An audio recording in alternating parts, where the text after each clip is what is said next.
Good morning everyone. In last video I have solved question number 3. Okay, so two parts are remaining, so I discuss question number 3 again, part number 5. First of all, we read question. A fraction becomes 9/11 if 2 is added to both the numerator and the denominator. क्या कह रहा है question कि कोई fraction आपका है वो 9/11 हो जाएगा कब, यदि 2 is added to both the numerator and the denominator, अगर हम न्यूमरेटर और डिनोमिनेटर में दोनों में 2 को ऐड कर दें. ठीक है, अगेन आगे क्या कह रहा है, if 3 is added to both the numerator and the denominator it becomes 5.6. अगर न्यूमरेटर और डिनोमिनेटर दोनों में अगर हम 3 को ऐड कर दें तो फ्रैक्शन कितना हो जाएगा 5.6. Find the fraction. अब आप जानते हो फ्रैक्शन के लिए आपको क्या क्या पता होना चाहिए. फ्रैक्शन के लिए आपको दो चीज़ें पता होना चाहिए, एक तो न्यूमरेटर और दूसरा डिनोमिनेटर. तो सबसे पहले हम लेट करते हैं, let numerator equal to x and denominator equal to y. Then first condition में क्या कह रहा है वो कि यदि न्यूमरेटर और डिनोमिनेटर दोनों में 2 ऐड किया जाए तब आपका फ्रैक्शन कितना बता रहा है 9/11. तो वही मैंने यहाँ पे किया है कि x + 2 upon y + 2 means numerator और डिनोमिनेटर दोनों में मैंने क्या किया है 2 को ऐड किया है. और जब 2 ऐड करने से ये कंडीशन, ये फ्रैक्शन जो आपका है वो क्या बन जाएगा 9/11. यहाँ क्रॉस मल्टीप्लाई करके आपका एक इक्वेशन बन गया. ओके, दूसरी कंडीशन में उसने क्या कहा था कि अगर हम न्यूमरेटर और डिनोमिनेटर में दोनों में अगर हम 3 ऐड कर दें तो फ्रैक्शन आपका कितना हो जाएगा 5.6. अब मैंने वही किया यहाँ पे कि न्यूमरेटर और डिनोमिनेटर दोनों में क्या क्या ऐड कर दिया है 3 ऐड कर दिया है, तो फ्रैक्शन कितना हो जाएगा 5.6. यहाँ भी आपको क्रॉस मल्टीप्लाई करके दूसरी इक्वेशन आपकी बन गई. अब आपको मैंने सब्स्टिट्यूशन मेथड सिखाया था पिछले वाले वीडियो में, तो उस मेथड से आपको ये वाला क्वेश्चन सॉल्व करना है. ये दो इक्वेशन आपको मैंने बना के बता दी हैं और इन दोनों में सब्स्टिट्यूशन मेथड लगा के एक्स और वाई का आपको आंसर खुद निकालना है. Okay students, next question. In next question क्या कह रहा है क्वेश्चन में, 5 years hence the age of Jacob will be 3 times that of his son. Means ये ईयर्स वाले हैं, आपको मैंने बताया था ईयर्स वाले क्वेश्चन में क्या करना होता है, आपको हमेशा प्रेजेंट एज लेट करनी होती है. ठीक है, और चूंकि ये 5 years कब की बात हो रही है, पास्ट या फ्यूचर की, वो कैसे करेंगे सेंटेंस के अकॉर्डिंग देखेंगे आप. विल भी लगा हुआ है, इट मीन्स फ्यूचर की बात हो रही है. तो it means 5 years hence the age of Jacob will be 3 times. Means Jacob की जो एज है वो 3 times हो जाएगी किसकी, दैट ऑफ हिज सन. 5 साल बाद जैकब की एज उसके बेटे की एज की कितनी हो जाएगी 3 times हो जाएगी. तो भाई देखो यहाँ सबसे पहले मैंने क्या किया, प्रेजेंट एज मान लिया जैकब का x years है और प्रेजेंट एज किसका मान लिया, उस his son equal to y years. पहले क्या करना है आपको पता है फ्यूचर में जाने के लिए आपको क्या करना पड़ेगा, कितने ईयर्स आपको फ्यूचर में जाना है उसको ऐड करना पड़ेगा. 5 years कह रहा है वो, तो मैंने पहले x + 5 इक्वल टू क्या लिखूंगा y + 5. मीन्स दोनों की प्रेजेंट एज में जब हम 5 को ऐड करेंगे तभी तो आप फ्यूचर में जा पाएंगे. तो सबसे पहले मैंने क्या किया, दोनों की एज में 5 ऐड कर लिया. उसके बाद वो कंडीशन क्या कह रहा है कि 5 years बाद क्या कह रहा था कि जैकब की एज किसका 3 times हो जाएगा, उसके सन का. तो उसका सन की एज 5 years के बाद कौन सी थी, y + 5 था ना. तो इसका 3 times कैसे करेंगे, 3 का मल्टीप्लाई करके. तो देखो ये 5 years के बाद जैकब की एज कितनी हो गई x + 5 और उसका जो सन है उसकी एज कितनी थी y + 5 और उसके सन की एज में मैंने 3 का मल्टीप्लाई कर दिया. इससे क्या हो गया कि जैकब की एज किसके इक्वल हो गई, उसके सन का 3 times हो गया. यहाँ से वही 3 का मल्टीप्लाई करके ब्रैकेट मैंने ब्रेक कर लिया और यहाँ से एक इक्वेशन आपकी बन गई. नेक्स्ट आगे देखो क्या कह रहा है क्वेश्चन में, 5 years ago जैकब्स एज बाज 7 times that of his son. अब बाज लगा हुआ है, इट मीन्स 5 years कहाँ किस की बात कर रहा है, वो पास्ट की बात कर रहा है. तो पास्ट में जाने के लिए आपको क्या करना होता है, माइनस करना होता है. तो अब फिर हम वही करेंगे, प्रेजेंट एज जो थी उसमें से 5 ईयर्स पहले तो मैंने माइनस कर लिया, और 5 ईयर्स एगो वो क्या कह रहा है कि जैकब की जो एज है उसके सन की एज का कितना हो जाएगा, 7 टाइम्स हो जाएगा। तो ये 7 का मैंने मल्टीप्लाई कर दिया, यहाँ मैंने ब्रैकेट को ब्रेक कर लिया और यहाँ से दूसरी इक्वेशन बन गई। अब इन दोनों इक्वेशन से आपको क्या करना है, एक्स और वाई का आंसर निकालना है, सब्स्टिट्यूशन मेथड आपको यूज करना है। अब आज आपको मेथड, नेक्स्ट मेथड आपका क्या था, एलिमिनेशन मेथड। तो सबसे पहले एलिमिनेशन मेथड के बारे में थोड़ा सा इंट्रोडक्शन आपको देता हूँ, उसके बाद एक्सरसाइज शुरू करते हैं। तो एलिमिनेशन मेथड में देखो क्या करना होता है। एलिमिनेशन मेथड में आपको कुछ नहीं, केवल स्टेप वाइज थोड़ा सा मैं आपको यहाँ पे क्लियर कर रहा हूँ, और थोड़ा सा आपको दिमाग में रखना है। बहुत ही ईजी है मेथड ये, और मोस्टली यूज होता है, ठीक है। तो फर्स्ट स्टेप में क्या कह रहा है, कोफिशिएंट ऑफ एक्स और why should be same in both equation. जैसे फॉर एग्जांपल यहाँ क्वेश्चन नंबर 3.4 एक्सरसाइज का क्वेश्चन नंबर 1 का फर्स्ट पार्ट ले रहा हूँ मैं। ये यहाँ पे दो इक्वेशन गिवन है, x + y = 5 and 2x - 3y = 4। तो देखो फर्स्ट स्टेप में क्या कर रहा है, कोफिशिएंट ऑफ x और y should be same. Coefficient जानते हो आप क्या होता है कि x के साथ में जो भी नंबर होता है या x के साथ में जो भी होता है दैट इज कोफिशिएंट, वो क्या कहलाएगा, x का कोफिशिएंट कहलाएगा। तो यहाँ x के साथ कुछ नहीं, इट मीन्स क्या मानेंगे, 1 मानते हैं, क्योंकि 1 का मल्टीप्लाई करने से वही आंसर रहता है। तो यहाँ पे x का कोफिशिएंट क्या है, 1, यहाँ y का कोफिशिएंट क्या है, 1। अब क्या कह रहा है, दोनों इक्वेशन चेक करेंगे, यहाँ x का कोफिशिएंट क्या है, 2, यहाँ y का कोफिशिएंट क्या है, -3। अब कह रहा है कोफिशिएंट ऑफ x और y मीन्स कोफिशिएंट x का या y का should be same in both equation, दोनों इक्वेशन में चेक करेंगे। तो यहाँ x का कोफिशिएंट था 1, यहाँ x का कोफिशिएंट कितना है 2, क्या 1 और 2 दोनों सेम है, नहीं है। x और y, अब हम y का भी चेक करेंगे, क्योंकि ऐसा नहीं है मुझे x का ही कोफिशिएंट देखना है, दोनों जो भी वेरिएबल दिए गए हैं उन दोनों में से किसी का भी कोफिशिएंट सेम होना चाहिए, ठीक है। यहाँ देखा मैंने y का कोफिशिएंट 1, यहाँ y का कोफिशिएंट -3, 1 एंड -3 ये भी आपके सेम नहीं है। तो जब आपको इक्वेशन में कोफिशिएंट सेम नहीं है तो आपको क्या करना पड़ेगा, कोफिशिएंट सेम करना पड़ेगा। अब कैसे करेंगे, ये आपको ये पता होना चाहिए कि किसी इक्वेशन में अपनी तरफ से अगर आपको कुछ भी करना है तो वो काम प्लस माइनस मल्टीप्लाई क्या करना पड़ेगा, इक्वेशन के दोनों तरफ करना होगा, मीन्स पूरी इक्वेशन में करना पड़ेगा, ठीक है। इक्वेशन के बीच में इक्वल का साइन होता है, तो बोथ साइड में आपको करना होता है जो भी आपको करना है। तो अब यहाँ पे देखो x के साथ 1 था, यहाँ x के साथ 2 है, इट मीन्स अगर मुझे सेम करना होगा तो यहाँ 2 आना चाहिए, तभी तो हम बोलेंगे दोनों जगह सेम है। इट मीन्स इस पूरी इक्वेशन में मुझे क्या करना होगा, 2 से मल्टीप्लाई करना होगा, तब आपका x का कोफिशिएंट सेम होगा। अगर आपको y का कोफिशिएंट सेम करना होता तो यहाँ पे मुझे 3 का मल्टीप्लाई करना होता पूरी इक्वेशन में। ओके स्टूडेंट्स, तो अब देखो वही मैंने लिखा है यहाँ पे, क्या किया, multiply by 2 in equation 1। Equation 1 में 2 का मल्टीप्लाई किया and subtract equation 2 from equation 1 we get. अब नेक्स्ट स्टेप पे आते हैं। पहली स्टेप में मैंने क्या था कि कोफिशिएंट ऑफ x और y should be same in both equation. तो पहली कंडीशन मेरी सेटिस्फाई हो गई, मैंने दोनों x का कोफिशिएंट दोनों इक्वेशन में सेम कर लिया। सेकंड स्टेप क्या है आपका, if same coefficients in both equations have same sign. अब दोनों इक्वेशन में मुझे क्या चेक करना है, साइन, कि कोफिशिएंट अगर सेम हो गए हैं फिर उन दोनों इक्वेशन में उनका क्या करना है, साइन चेक करना है। किसका साइन चेक करना है, जिनके कोफिशिएंट सेम हैं केवल उनके साइन चेक करने हैं, ठीक है। अगर दोनों के साथ में सेम साइन है then we have to subtract the equations, otherwise we have to add the equations.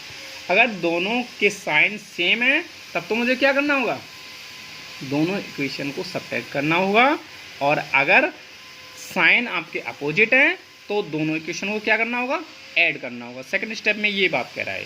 तो देखो अब मुझे क्या करना है, इन दोनों इक्वेशन में साइन ये x का क्या माना जाएगा, प्लस माना जाएगा, 2 के साथ में कोई साइन नहीं है, इट मीन्स किसका माना जाएगा, प्लस माना जाएगा।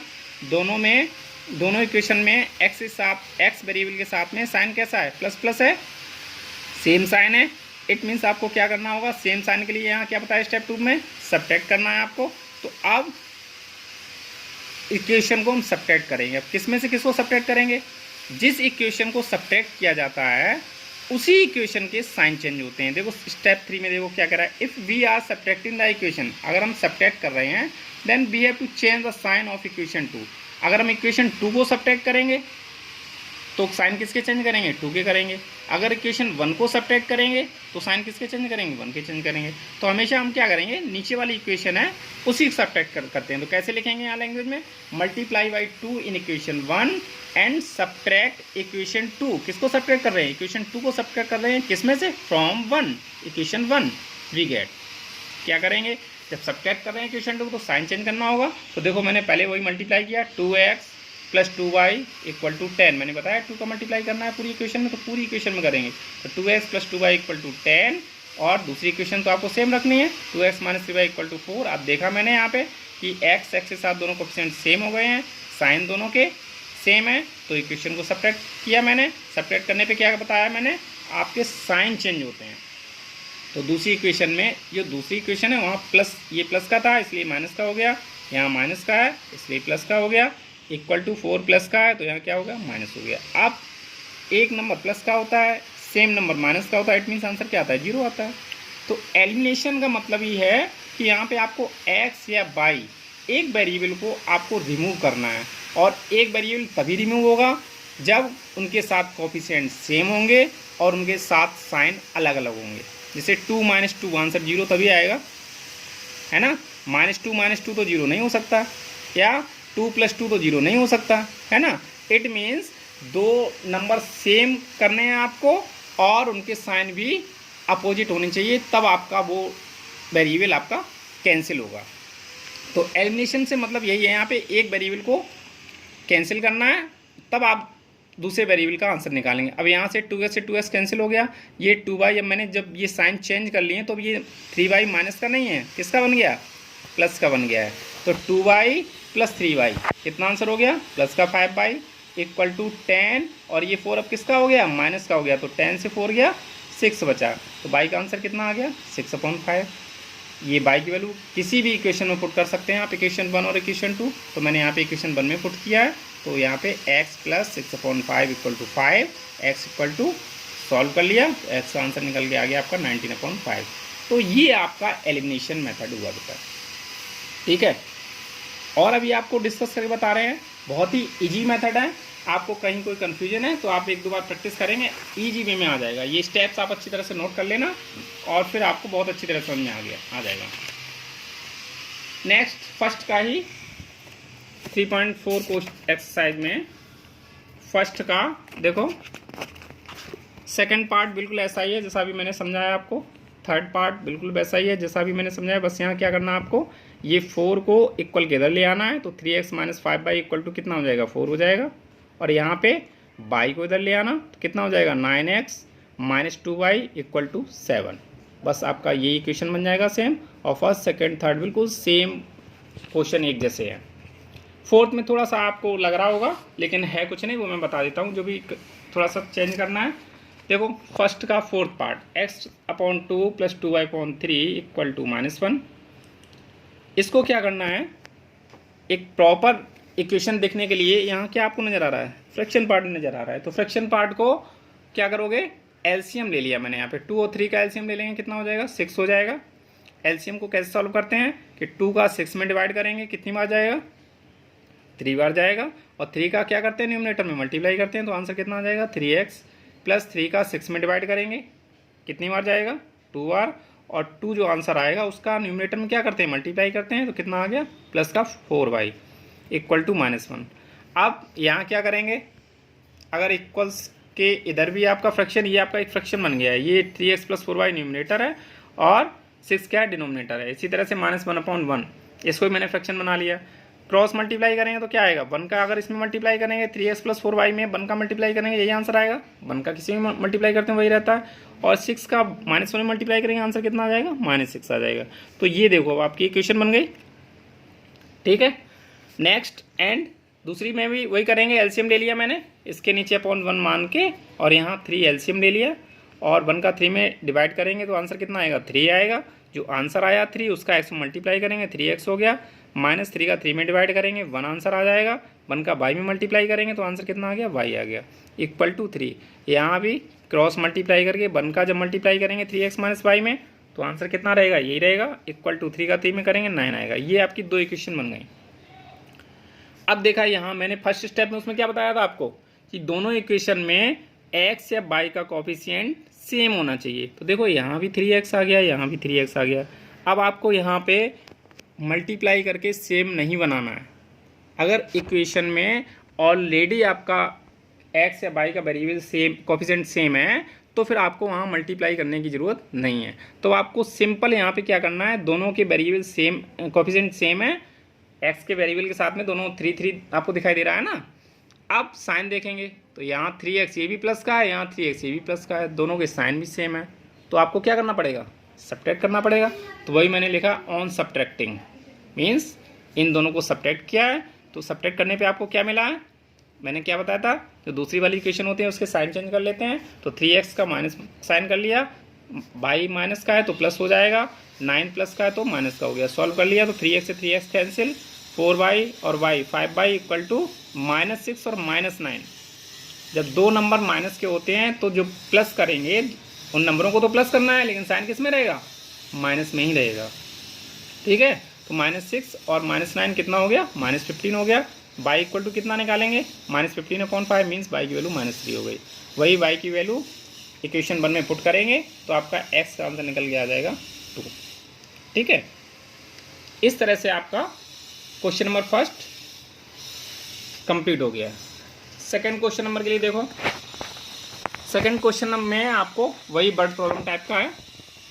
क्या कह रहा है, form the pair of linear equations in the following problems and find their solutions if they exist by the elimination method. अब पहले आप देखेंगे इनकी सिचुएशन, इनको एल्जेब्रिकली क्रिएट करेंगे, उसके बाद एलिमिनेशन मेथड से सॉल्व करना है। तो अभी आपको पीछे मैंने लास्ट एक्सरसाइज 3.3 में फ्रैक्शन वाले क्वेश्चन सॉल्व करना बताया था, किस तरह सॉल्व करते हैं। ठीक है, फिर यहाँ से मैं एक बार फिर से रिपीट करता हूँ आपका। देखो फर्स्ट में क्या कह रहा है, if we add 1 to the numerator and subtract 1 from the denominator. तो आपको पता है न्यूमरेटर और डिनोमिनेटर दोनों में अलग अलग कंडीशन कह रहा है, उसमें तो दोनों में सेम कह रहा था ऐड करने के लिए। यहाँ देखो ऐड करने के लिए कह रहा है न्यूमरेटर में 1 और 1 को सब्ट्रैक्ट करने के लिए कह रहा है डिनोमिनेटर से। तो मैंने देखो न्यूमरेटर में तो प्लस किया है लेकिन डिनोमिनेटर से सब्ट्रैक्ट किया है 1 को। तब फ्रैक्शन क्या कह रहा है, a fraction reduces to 1। Reduces to 1 means fraction आपका कितना हो जाएगा, 1 हो जाएगा। तो 1 को 1/1 लिख सकते हैं ना, क्रॉस मल्टीप्लाई करके यहाँ से आपका एक इक्वेशन ये बन गया। सेकंड कंडीशन में कह रहा है इट बिकम्स 1/2। अब ये फ्रैक्शन इट बिकम्स किसके लिए बोल रहा है, फ्रैक्शन के लिए। इट बिकम्स 1/2, ये फ्रैक्शन 1/2 कब हो जाएगा, if we only add 1 to the denominator. अगर केवल हम डिनोमिनेटर में 1 ऐड करें तब ये फ्रैक्शन आपका कितना हो जाएगा, 1/2। मीन्स न्यूमरेटर में आपको कुछ भी नहीं करना है। ठीक है, तो क्या करना है आपको, देखो यहाँ पे न्यूमरेटर आपका सेम वही रहेगा, x अपॉन डिनोमिनेटर में आपने 1 को प्लस कर दिया इक्वल टू 1/2। यहाँ क्रॉस मल्टीप्लाई करके आपकी दूसरी इक्वेशन बन गई है। अब आपको इन दोनों इक्वेशन से x और y का आंसर निकालना है, किस मेथड से, एलिमिनेशन मेथड से। ओके स्टूडेंट्स, आपको एलिमिनेशन मेथड के मैंने 2 क्वेश्चन करके दिखाए हैं। अब सेम उसी तरह की आपकी इक्वेशन देखो यहाँ पे बन गई हैं। अब इन दोनों इक्वेशन से आपको x और y का आंसर निकालना है। थर्ड क्वेश्चन में देखिए आप क्या कह रहा है, the sum of the digits of a 2 digit number is 9।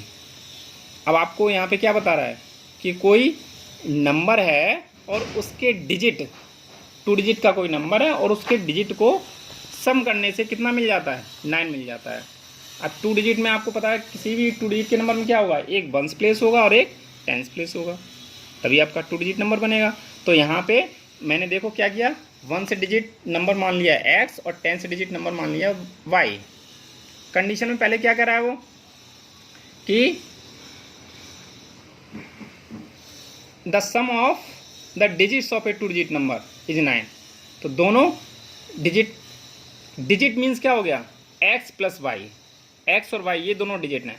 अगर आपको पहले नंबर बनाना होगा तो देखो नंबर कैसे बनाएंगे, आपको पता है अगर नंबर बनाना होगा तो नंबर कैसे बनाते हैं, x किस पोजीशन पे था, 1s पोजीशन में था, तो इसलिए x में 1 का मल्टीप्लाई करेंगे, और प्लस y किस पोजीशन पे था, 10s पोजीशन पे था, तो y में 10 का मल्टीप्लाई करेंगे।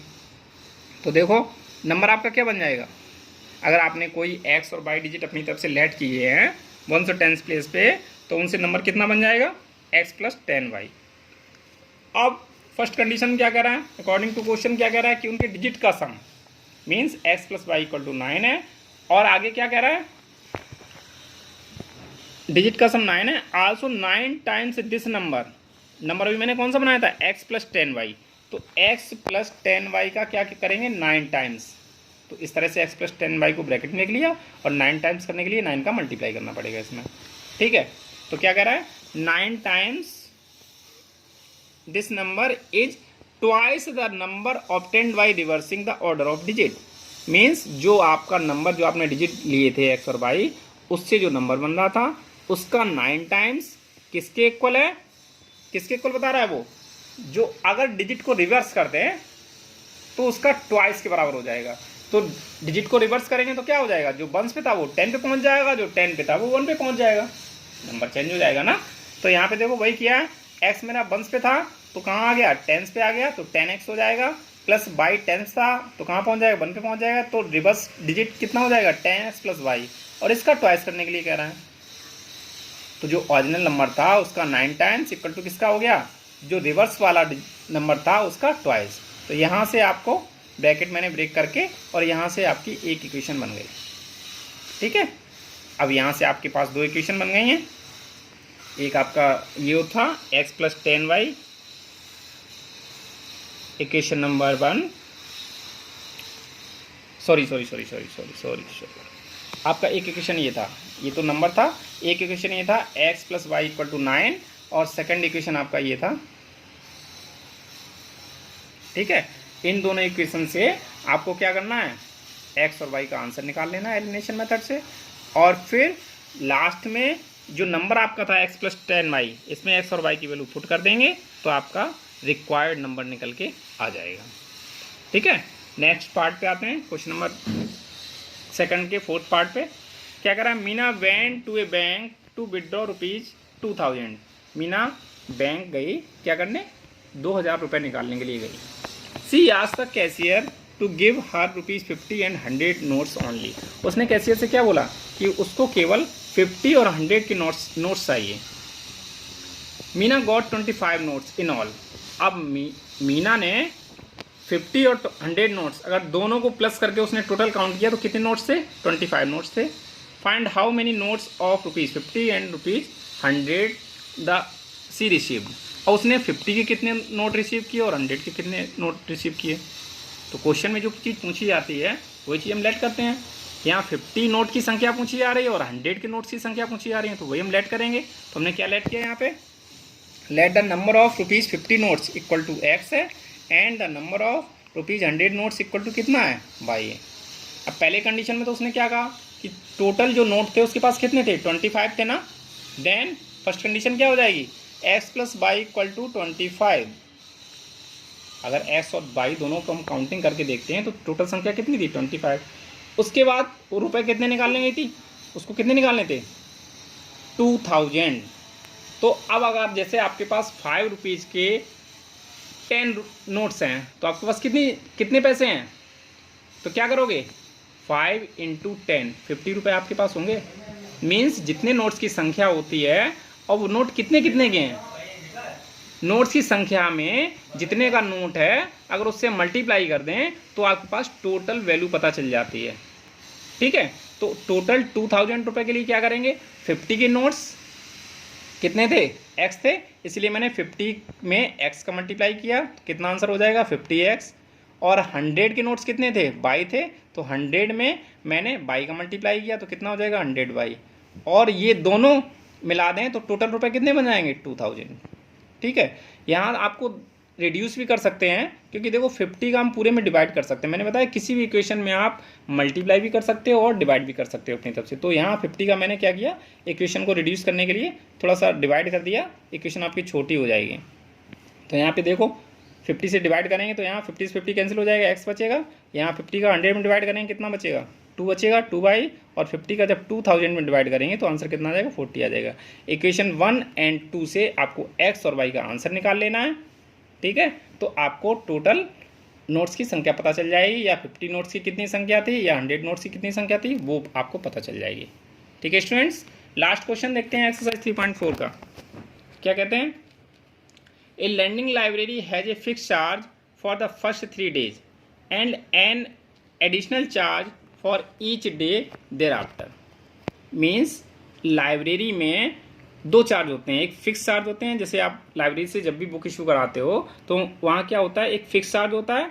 फिक्स चार्ज जैसे 2 days 3 day 5 days के लिए तो फिक्स चार्ज हो गया कि अगर आप 5 days के अंदर बुक रिटर्न कर देते हो तो आपसे इतने पैसे लगेंगे, और अगर 5 days में आपने रिटर्न नहीं किया तो पर डे के हिसाब से कितना चार्ज लगेगा वो अलग चार्ज होता है। ठीक है, तो यहाँ वही बात हो रही है। तो जब आपकी 2 चार्ज हैं तो मुझे क्या करना पड़ेगा, 2 चार्ज लेट करने पड़ेंगे।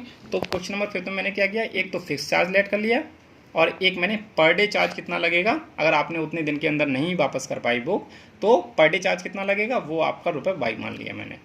अब जब आप बुक वापस करने आओगे तो आपका कैलकुलेशन कैसे किया जाएगा, अगर आपने 3 day का जैसे फिक्स चार्ज था तो 3 day के अंदर वापस कर दिया तो उतना ही चार्ज लगेगा ओनली, और अगर आपने 3 day की जगह 7 days कर दी या 10 days कर दिया तो 3 days का चार्ज निकालने के बाद जो 7 days एक्स्ट्रा हो जाएंगे उसका भी चार्ज देना पड़ेगा आपको।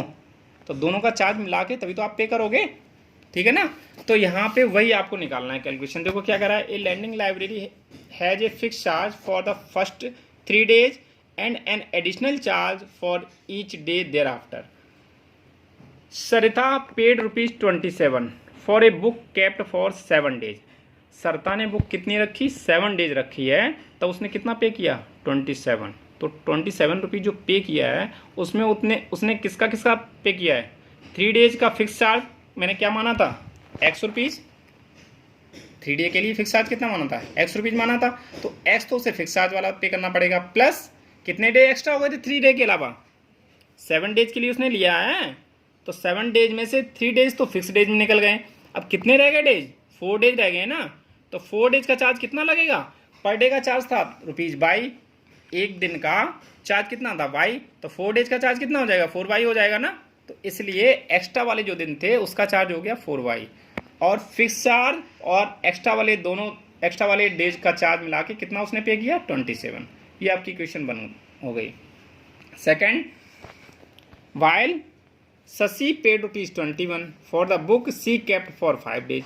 जबकि शशि ने कितना रुपये पे किया, 21 रुपये पे किया, उसने बुक को कितने दिन रखा, 5 days रखा। इसके लिए भी वही कंडीशन, 3 days का तो फिक्स चार्ज था, तो 3 days का तो चार्ज कितना हो जाएगा, ₹X, और उसने टोटल 5 days रखा, तो एक्स्ट्रा डेज कितने हो गए, 2 days एक्स्ट्रा हो गए, तो 2 days का चार्ज कितना हो जाएगा, एक दिन का चार्ज Y था, 2 days का चार्ज कितना हो जाएगा, 2Y हो जाएगा। तो X + 2Y = 21। ये दोनों इक्वेशन से आपको क्या करना है, X और Y का आंसर निकाल लेना है, और यहाँ से फिक्स चार्ज और पर डे का चार्ज आपको पता चल जाएगा। अब आगे मेथड है आपका cross multiplication method. Cross multiplication method में आपको कुछ नहीं करना है,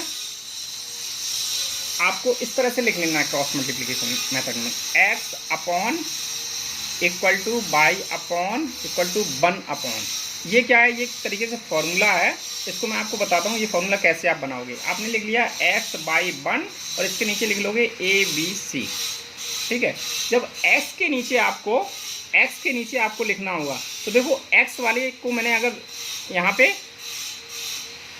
हाइड कर लिया तो यहाँ आपको क्या दिखाई दे रहा है, y और 1 के नीचे क्या दिखाई दे रहा है, BC दिखाई दे रहा है। तो बस आपको x अपॉन यहाँ क्या लिखना है, BC माइनस BC। ओके, ऐसे जब y को हम हाइड करेंगे तो क्या दिखाई देगा, y से आगे बढ़ेंगे C दिखाई देगा। यहाँ ध्यान रखना AC नहीं लिखना है, क्या लिखना है, CA लिखना है। CA और AC में अंतर हो जाएगा। ठीक है, तो आगे बढ़ना है आपको, बैक नहीं जाना है। तो जब y से आगे बढ़ेंगे तो C नजर आएगा, उसके बाद स्टार्टिंग पॉइंट पे आ जाएंगे तो CA हो जाएगा, CA माइनस CA। अगेन जब 1 पे जाएंगे तो अब तो आप लास्ट पे आ गए, तो लास्ट से जब आप जाओगे तो कहाँ पहुँचोगे, जैसे आपका ये राउंड सर्कल है, मान लीजिए यहाँ पे 1, यहाँ पे 2 और यहाँ पे 3। अब जैसे 1 से आगे बढ़ेंगे 2 से आगे बढ़ेंगे 3 और 3 से आगे बढ़ेंगे तो 1 पे ही आ जाएंगे ना। बात समझ में आ रही है, 1 से आगे 2 से आगे 3। तो एक तरीके से यहाँ पे वही सर्किल टाइप का है कि जब हम 1 पे हैं मीन्स x पे हैं तो आप कहाँ आ जाओगे, 2 3 मीन्स BC। उससे आगे जब y पे आएंगे तो कहाँ बढ़ेंगे, C एंड A, और जब यहाँ पे आ जाएंगे थर्ड पे आ जाएंगे तो आगे कहाँ जाएंगे 1 और 2। आपको एक सर्किल में चलना है तो ए भी आपका। अब इस तरह से आपने एक्स के नीचे लिख लिया b c minus b c, y के नीचे लिख लिया सी ए माइनस सी ए, और 1 के नीचे लिख लिया a b minus a b. अब कुछ नहीं, आपको 1 2 2 1 ये आपको पता होना चाहिए। तो यहाँ मैंने देखो 1 2 2 1 1 2 2 1 1 2 2 1 ये लिख के आपका एक फॉर्मूला तैयार हो गया। ये फॉर्मूला कहाँ यूज होता है? क्रॉस मल्टीप्लिकेशन मेथड में यूज होता है। अब आप सोचेंगे ये B1 C2 B2 C1 C1 A2 ये क्या है? ये मैंने आपको स्टार्टिंग में ही A1 A2 B1 B2 C1 C2 अगर आपके पास दो इक्वेशन है तो वहाँ से आप ये कोफिशिएंट्स निकाल सकते हैं, इनकी वैल्यू निकाल सकते हैं। तो यहाँ आपके पास दो इक्वेशन गिवन होंगी। नेक्स्ट एक्सरसाइज 3.5 पे आ जाइए आप, और 3.5 एक्सरसाइज में फर्स्ट का सेकंड पार्ट देखते हैं हम, ठीक है। 2x plus Y equal to 5, 3x plus 2y equal to 8। तो मैंने आपको बताया था जब आपको a1 का आंसर कहाँ से मिलेगा? इक्वेशन 1 से। a2 का आंसर कहाँ मिलेगा? इक्वेशन 2 से। b1 का आंसर कहाँ मिलेगा? इक्वेशन 1 से। b2 का आंसर कहाँ मिलेगा? इक्वेशन 2 से। c1 का आंसर इक्वेशन 1 से, और c2 का आंसर इक्वेशन 2 से। तो a1 का जब आंसर लिखना होगा तो क्या देखना होगा? x के साथ में क्या कोफिशिएंट है आपका? 2 है ना, तो ये आपका क्या हो गया? a1 का आंसर हो गया 2। b1 का आंसर लिखना होगा तो y के साथ देखेंगे क्या कोफिशिएंट है, तो y के साथ क्या कोफिशिएंट है? कुछ नहीं दिखाई दे रहा। तो जब कुछ कोफिशिएंट नहीं होता तो वहाँ क्या करते हैं? 1 से 1 कोफिशिएंट रखते हैं ना। तो यहाँ b1 का आंसर हो गया 1। अब यहाँ आप सोचेंगे यहाँ तो 5 लिखा है सर ने, c1 इक्वल टू -5 क्यों लिख दिया है ना। तो मैं स्टैंडर्ड फॉर्म में बेटा आपको क्या बताया था? स्टैंडर्ड फॉर्म आपका होता था ax plus by plus c equal to 0। Standard form में इक्वल टू आपका 0 होना चाहिए था, है ना। यहाँ आपका क्या है? 2x plus Y equal to 5 है। तो आपको स्टैंडर्ड फॉर्म में कन्वर्ट करने के लिए सबसे पहले 5 को इक्वल के इधर लाना होगा, इक्वल से पहले लाना होगा। तो इक्वल से जब पहले लाओगे तो 5 अभी प्लस का है तो इधर लाओगे तो किसका हो जाएगा? माइनस का हो जाएगा। तो इक्वेशन क्या बन जाएगी? 2x plus y minus 5 equal to 0। Okay. अब आप जब यहाँ से c1 की वैल्यू निकालोगे तो आंसर कितना निकल के आ जाएगा? -5। इस तरह से a1 b1 c1 और a2 b2 c2 का आंसर आप इस दोनों इक्वेशन से निकाल लेंगे। उसके बाद कुछ नहीं करना आपको। अच्छा, इस क्वेश्चन में पहले देखो क्वेश्चन में क्या कह रहा है। ये कह रहा है which of the following pair of linear equations has unique solution? No solution, infinite many solutions. In case there is a unique solution find it by using cross multiplication method. Means इसमें पहले आपको check करना है कि ये equation जो given है इसमें किस इक्वेशन का आंसर यूनिक सॉल्यूशन होगा, किसका इनफाइनाइट मेनी सॉल्यूशन होगा, और किसका नो सॉल्यूशन होगा। तो वो कह रहा है अगर आपका यूनिक सॉल्यूशन है उस कंडीशन में इसको क्रॉस मल्टीप्लिकेशन मेथड से सॉल्व करना है। तो ये कंडीशन मैंने आपको स्टार्टिंग में ही सबसे पहले स्टार्टिंग इंट्रोडक्शन क्लास में ही बताई थी कि कंडीशन क्या होती है। a1/a2 और b1/b2 आप सबसे पहले निकालेंगे यहाँ से। और यूनिक सॉल्यूशन के लिए कंडीशन क्या होती है कि a1/a2 is not equal to b1/b2। तो ये कंडीशन यहाँ देखा मैंने फॉलो हो रही है। तो सबसे पहले कंडीशन चेक करके दिखाएंगे। तो since a1/a2 is not equal to b1/b2 therefore the given pair of linear equations has unique solution. सबसे पहले तो आपको कंडीशन ये चेक करके दिखाना है कि ये जो सॉल्यूशन निकलेगा वो यहाँ से यूनिक सॉल्यूशन निकलेगा, ठीक है। और जब यूनिक सॉल्यूशन आपका निकलेगा उसी कंडीशन में आपको क्रॉस मल्टीप्लिकेशन मेथड लगाना है। नो सॉल्यूशन या मेनी सॉल्यूशन के लिए आपको क्रॉस मल्टीप्लिकेशन मेथड नहीं लगाना है, ठीक है। तो यहाँ यूनिक सॉल्यूशन था इसलिए यहाँ पे यूनिक क्रॉस मल्टीप्लिकेशन मेथड लगाएंगे, ठीक है। क्रॉस मल्टीप्लिकेशन मेथड में कुछ नहीं करना आपको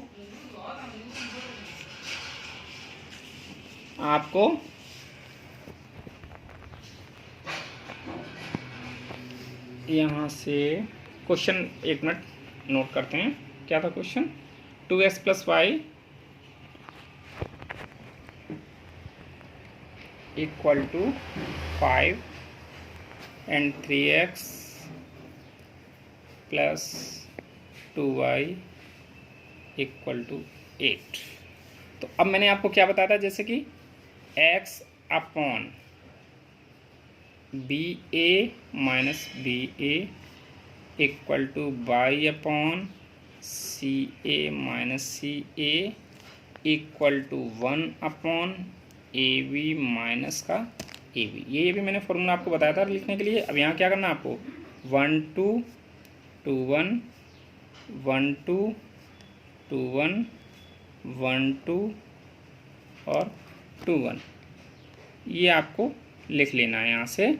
और इसके बाद अब सॉल्व कर लेना है। देखो x अपॉन b1 की वैल्यू कितनी थी, 1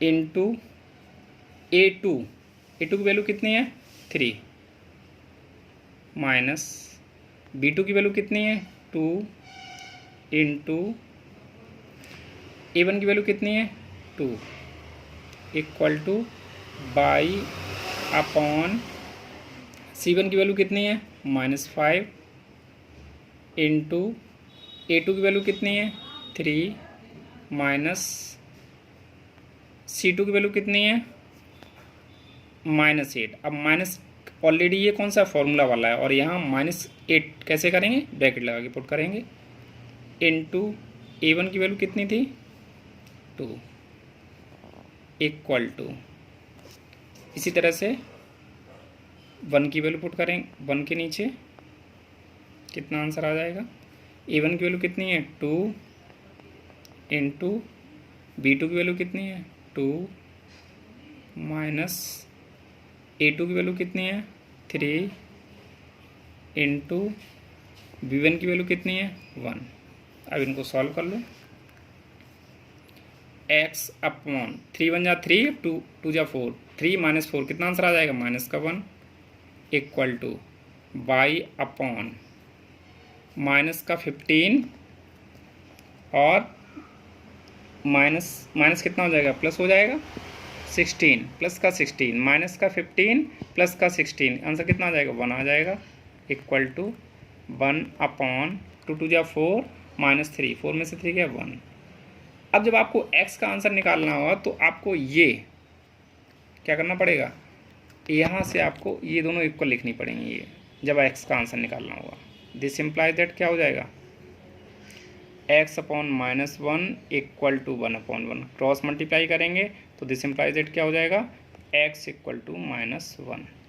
इसी तरह से जब y को आपको आंसर निकालना होगा तो ये वाली दोनों इक्वेशन इक्वल करनी पड़ेंगी आपको। तो यहाँ से कितना हो जाएगा, y/1 equal to 1/1, this implies that y equal to 1।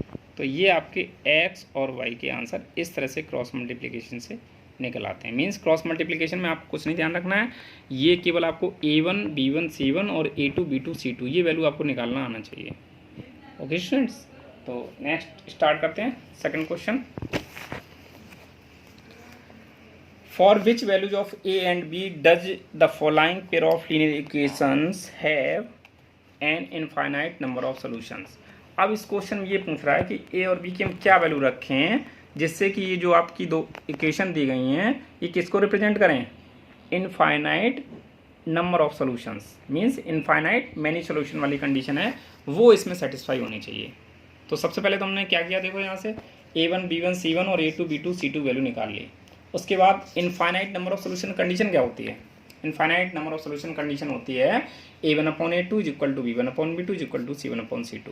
तो जो मैंने ये वैल्यू निकाली है अभी a1 b1 c1 a2 b2 c2 value यहाँ पे पुट करनी है। इट मीन्स a1 की जगह a1 की वैल्यू पुट कर दी, a2 की जगह a2 वैल्यू पुट कर दी, b1 की जगह b1 की वैल्यू पुट की, b2 की जगह b2 की वैल्यू पुट की, और c1 की जगह c1 की वैल्यू पुट की, और c2 की जगह c2 की वैल्यू पुट की।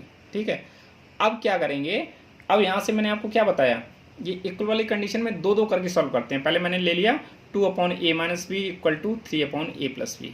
यहाँ तीनों एक आपस में बराबर हैं, तो या तो हम ये दोनों इक्वल करके दिखा दें या ये दोनों इक्वल करके दिखा दें, कोई भी दो आपस में इक्वल करके दिखा सकते हैं। जब तीन चीज़ें मेरे पास बराबर हैं तो आपस में वो तीनों कैसी होती हैं, इक्वल होती हैं। और सॉल्व करने के लिए आपको इक्वल का साइन बीच में लगाना होगा और किन्हीं भी दो को आपको इक्वल करके दिखाना पड़ेगा।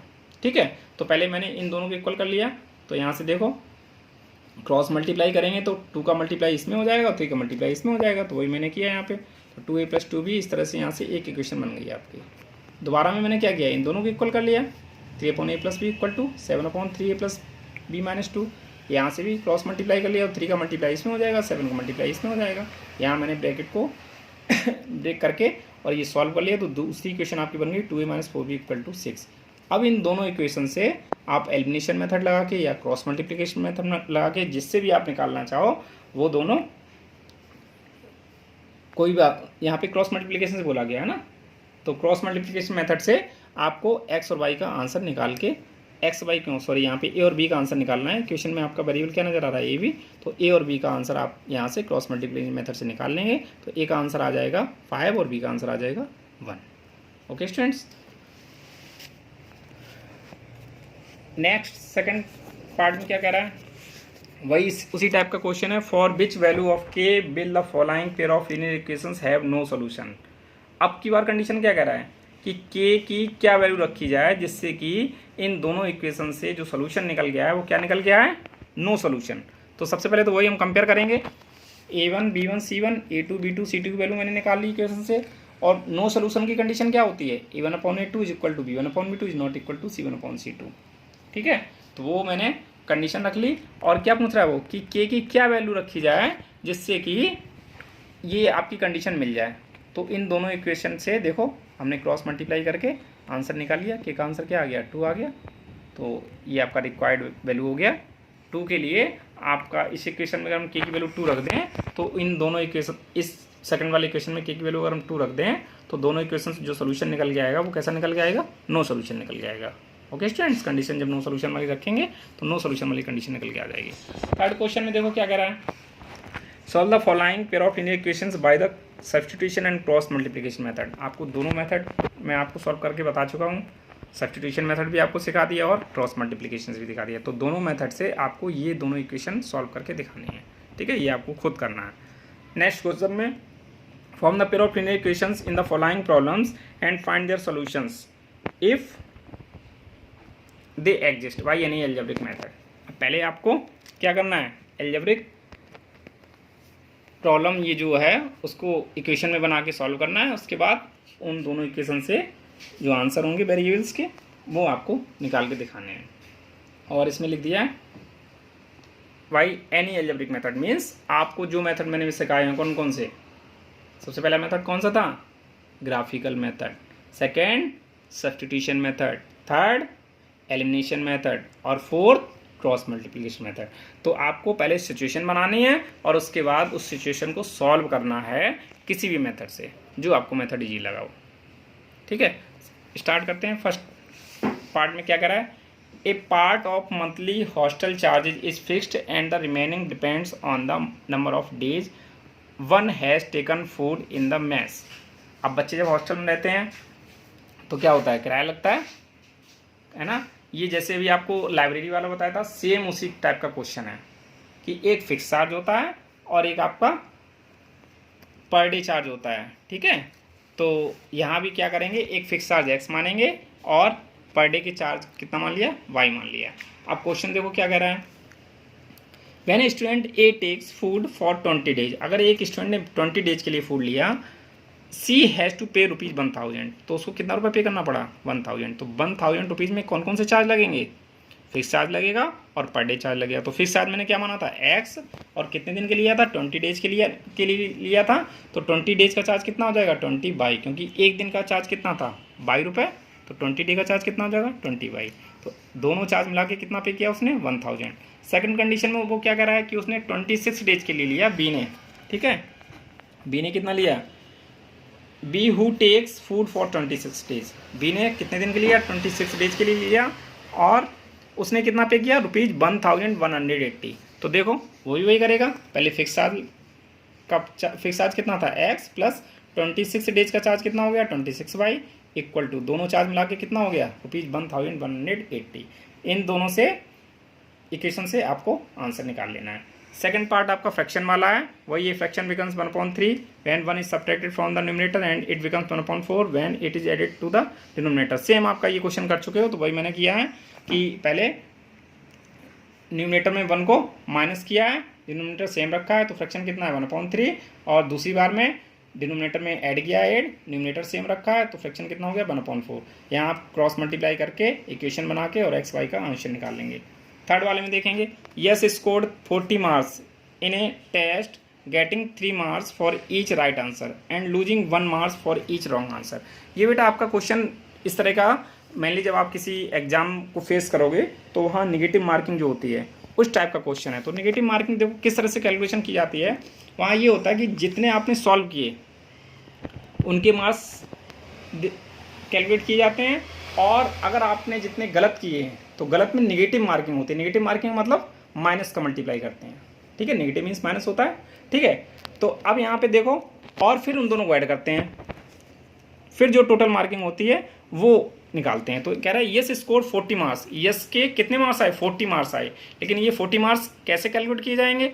वो कह रहा है getting 3 marks for each right answer, correct answer के लिए तो उसको 3 मार्क्स मिलेंगे, and losing 1 marks for each wrong answer, और गलत के लिए 1 मार्क्स उसका कट किया जाएगा। मीन्स सही जितने क्वेश्चन होंगे उसमें तो 3 का मल्टीप्लाई करना होगा, और जितने गलत क्वेश्चन होंगे उसमें -1 से मल्टीप्लाई होगा, ठीक है। तो सबसे पहले मैंने मान लिया यहाँ पे कि x क्वेश्चन उसके सही थे और y क्वेश्चन कैसे हैं, गलत थे, ठीक है। तो सही वाले में तो 3 का मल्टीप्लाई होगा तो 3x, और y वाले में -1 का मल्टीप्लाई होगा तो कितना हो जाएगा -y। तो इन दोनों को कैलकुलेट करने के बाद जो उसको मार्क्स मिले थे वो कितने मिले थे 40 मिले थे। तो ये दोनों कैलकुलेशन कितनी हो गई 40 के बराबर हो गई। सेकंड में वो क्या कह रहा है, had 4 marks been awarded for each correct answer. आगे कह रहा है कि 4 मार्क्स तो उसको सही जो क्वेश्चन हुए उस पे मिलेंगे, and for each correct answer, and 2 marks been deducted for each incorrect answer, और गलत के लिए 2 मार्क्स उसके क्या किए जाएंगे, डिडक्ट किए जाएंगे, मीन्स कम किए जाएंगे। तो भाई अब यहाँ पे सही के लिए तो 4 का मल्टीप्लाई करना होगा, और गलत वाले कितने क्वेश्चन है उसमें -2 से मल्टीप्लाई करना होगा। तो सही वाले हमने माने थे x, तो इसलिए 4x आंसर हो गया। गलत वाले माने थे मैंने y, तो y में -2 से मल्टीप्लाई करेंगे तो कितना हो जाएगा -2y। तो उसको टोटल कितने मार्क्स मिले थे फिर 50 मार्क्स मिले थे। तो इस तरह से ये दोनों इक्वेशन से आपको x और y का आंसर निकाल लेना है। नेक्स्ट क्वेश्चन नंबर 4 का 4th part, places A and B are 100 kilometre apart on A highway, one car start from A and another from B at the same time. ये students बहुत ही important question है, बहुत ही important question है। इसको आप बहुत ध्यान से, इसको किसके थ्रू समझेंगे हम, जब तक हम फिगर नहीं बनाएंगे तब तक आपको समझ में नहीं आएगा। देखो यहाँ पे प्लेसेस A और B, इस तरह से मैंने प्लेसेस A और B दो मैंने प्लेस मान लिए, और इनकी डिस्टेंस कितनी मान ली, टोटल 100 किलोमीटर अपार्ट मान लिया। इन दोनों के बीच की डिस्टेंस कितना 100 किलोमीटर। अब वो कह रहा है one car start from A and another car from B। दो कार हैं, कार एक A से स्टार्ट कर रही है और एक कहाँ से चलना स्टार्ट कर रही है, B से चलना स्टार्ट कर रही है। एट द सेम टाइम, किसी निश्चित समय पर, if the car travels in the same direction at different speed, दोनों कार की स्पीड अलग अलग है और किसी एक टाइम पर दोनों सेम समय पे चलना स्टार्ट करती हैं। दे मीट इन 5 आवर्स, तो वो कितनी देर मिल जाएंगी 5। जब स्पीड दोनों की अलग अलग है तो क्या करेगा, कम स्पीड, जिसकी ज़्यादा स्पीड होगी वो कम स्पीड वाले को कैच कर लेगा, पकड़ लेगा कि नहीं पकड़ लेगा। तो वही है यहाँ पे। तो अब यहाँ पे स्पीड आपको लेट करनी पड़ेगी। लेट फर्स्ट कार की स्पीड मान लिया मैंने x किलोमीटर पर आवर, और सेकंड कार की स्पीड मान ली मैंने y किलोमीटर पर आवर। अब दोनों सेम डायरेक्शन में जा रही हैं तो ABC डायरेक्शन में जाएगा और BBC डायरेक्शन में जाएगी कार, ठीक है। 5 घंटे के बाद दोनों मिल रही हैं। इट मीन्स मान लिया ये पॉइंट C क्या है, 5 आवर्स के बाद मीटिंग पॉइंट है। कार A और कार B का क्या है, मीटिंग पॉइंट है। तो अब देखो 5 आवर्स में जो पहली वाली कार थी वो कितना डिस्टेंस कवर करेगी, क्या होता है formula, speed equal to distance upon time formula होता है। तो डिस्टेंस के लिए क्या हो जाएगा आपका, स्पीड इनटू टाइम, ठीक है। तो अगर हम पूछेंगे कि कार ए ने 5 घंटे में कितना डिस्टेंस कवर किया, तो टाइम की जगह तो 5 रख देंगे, और स्पीड मैंने क्या मानी थी, x मानी थी। तो स्पीड कितनी हो जाएगी, x इंटू 5, मीन्स कार 1 की डिस्टेंस कितनी हो जाएगी, 5x हो जाएगी, ठीक है। और सेकंड कार की डिस्टेंस कितनी हो जाएगी, 5 घंटे में उसने इतना डिस्टेंस कवर किया है, ठीक है। तो टाइम तो इसके लिए, सेकंड के लिए कितना आ जाएगा, टाइम तो 5 ही रहेगा, लेकिन सेकंड कार की स्पीड क्या थी, बाई थी। तो सेकंड कार की के लिए डिस्टेंस कितना हो जाएगी, 5 बाई हो जाएगी। मीन्स यहाँ से लेके यहाँ तक तो कितनी हो गई, 5x हो गई। और यहाँ से यहाँ तक डिस्टेंस कितनी हुई 5 हो गई। आपको दिया क्या है, ये 100 दिया गया। इसका मतलब इस पूरे में से अगर ये चीज़ हम माइनस कर दें तो आपको 100 पता चल जाएगा, नहीं पता चल जाएगा। तो वही मैंने कैलकुलेशन किया है यहाँ पे कि 5x - 5y = 100। ठीक है भाई, ए ने यहाँ से लेके यहाँ तक डिस्टेंस कवर किया और बी ने यहाँ से लेके यहाँ तक डिस्टेंस कवर किया। अब आपके पास डिस्टेंस तो 100 केवल ये गिवन है, तो ये डिस्टेंस कहाँ से निकल के आएगी, जब पूरी डिस्टेंस में से ये वाली डिस्टेंस माइनस कर देंगे तभी तो आपकी ये डिस्टेंस बचेगी। ठीक है, तो वही मैंने इक्वेशन करके दिखाया है। इस पूरी डिस्टेंस 5x में से ये पूरी डिस्टेंस 5y माइनस करके इक्वल टू कितना आ गया आपका 100 आ गया। सेकंड में क्या कह रहा है वो, if the cars travels in the same direction different speed they meet 5 hours, if they travels towards each other they meet in 1 hours. अब अगर वो एक दूसरे की तरफ चल रही हैं, ठीक है, towards each other means A B की तरफ जा रही है और बी ए की तरफ आ रही है, तब कितना समय लग रहा है उनको, इन 1 आवर, तो वो 1 घंटे में मिल रही हैं। ठीक है, तो अब मान लेंगे जो मीटिंग पॉइंट होगा क्या मान लिया मैंने, डी मान लिया। अब ए ने यहाँ से लेके यहाँ तक डिस्टेंस कवर कर लिया और बी ने यहाँ से लेके यहाँ तक डिस्टेंस कवर कर लिया। समय वही, फॉर्मूला वही लगाएंगे। अब कितना समय लग रहा था, 1 घंटे में मिल रहे थे, तो टाइम ये क्या हो जाएगा 1 हो जाएगा। ठीक है, तो मीन्स कितना हो जाएगा, अब ये दोनों डिस्टेंस टोटल कितना हो जाएगा, x + y means x + y = 100। Second equation हो गई। तो दोनों इक्वेशन से आप आंसर निकाल लेंगे तो आपको x और y का आंसर पता चल जाएगा। लास्ट क्वेश्चन देखते हैं students. The area of rectangle gets reduce by 9 square units. किसी रेक्टेंगल का एरिया है वो 9 स्क्वायर यूनिट होता है if its length is reduced by 5 units and breadth is increase by 3। अगर इसकी लेंथ में हम रिड्यूस कर दें कितना, रिड्यूस मीन्स कम करना, कम कर दें कितना 5 यूनिट्स और ब्रीथ में इंक्रीज कर दें कितना 3। तो आपको पता है अगर आपने लेंथ और ब्रीथ किसी का x और y माना है तो एरिया कितना हो जाएगा, x/y स्क्वायर यूनिट हो जाएगा। किसी रेक्टेंगल में अगर आपने x लेंथ मान लिया और ब्रीथ y मान लिया तो एरिया कितना हो जाएगा, x/y हो जाएगा। अकॉर्डिंग टू क्वेश्चन क्या कह रहा है कि इसका एरिया रिड्यूस हो रहा है कितना 9, कब, तो हम क्या करेंगे xy - 9, एरिया को रिड्यूस किया किससे, 9 से रिड्यूस किया मीन्स -9 करेंगे, इक्वल टू क्या होगा, कब होगा ये, जब हम लेंथ को तो 5 रिड्यूस करेंगे और ब्रीथ को 3 प्लस करेंगे। तो हमने वही किया, x में 5 रिड्यूस कर दिया और y में 3 प्लस कर दिया। सॉल्व करके आंसर निकाला, एक इक्वेशन आपकी ये बन गई है। सेकंड में क्या कह रहा है, the area increase by 67 square unit. अब एरिया आपकी 67 स्क्वायर यूनिट इंक्रीज हो जाएगी कब, जब if we increase the length 3 units and decrease 2 units. अब लेंथ और ब्रीथ दोनों में इंक्रीज करने के लिए कह रहा है, 3 लेंथ में इंक्रीज करेंगे और 2 ब्रीथ में इंक्रीज करेंगे। तो दोनों में इंक्रीज करने के लिए जब हमने ये कैलकुलेशन करेंगे तो आपका आंसर इस तरह से ये बन जाएगा। दूसरी इक्वेशन आपकी ये बन गई। तो यहाँ इन दोनों इक्वेशन से x y का आंसर निकाल लेंगे तो x का आंसर 17 निकल के आएगा, y का आंसर 9 निकल के आएगा। ये आपकी एक्सरसाइज 3.5 कंप्लीट हुई। अब नेक्स्ट वीडियो में स्टूडेंट्स हम आपको बताएंगे कुछ नहीं, मेथड तो मेन यही होते हैं, लेकिन एक रिड्यूसेबल मेथड और होता है। रिड्यूसेबल मेथड में कुछ नहीं होता है, आपको क्या करना है कि वहाँ जो वेरिएबल हैं उन वेरिएबल की जगह कुछ अपनी तरफ से नया वेरिएबल लेट करेंगे और वहाँ से आप फिर वैल्यू निकालेंगे और फिर वो वैल्यू को फिर से हम पुट करेंगे उसमें। ओके, तो नेक्स्ट वीडियो में आपको एक्सरसाइज 3.6 डिस्कस करेंगे। Okay, bye students.